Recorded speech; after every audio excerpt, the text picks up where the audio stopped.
Well, it's that time of year again. I just mailed out 500 Christmas cards with updates on what's been going on with my family. Included in those envelopes is my new 2019 magnet calendar. These are perfect to place on your office file cabinet or your refrigerator where you'll always know the date. I also wrote my birthday in there so you'll know. On the back, there is a perfect place to write down all your passwords for remembering, and this way you'll keep them safe. Except from people who come to your house and they've watched this video.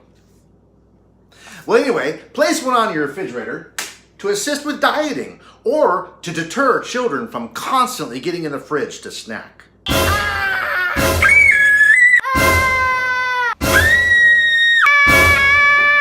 If you have any real estate questions, you'll always have my info handy. Hey, let's prank call Ray. It's 2 in the morning. It'll be fine. Come on. Come on. What? Oh man, not again.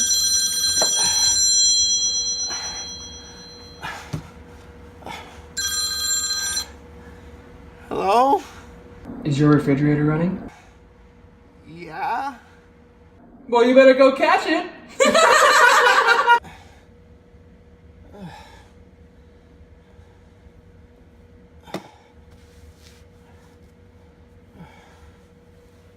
Now, if you haven't received yours yet, it's probably because I don't have your correct address. So shoot me a text right now. Let me know you'd like one, and I'll send one out.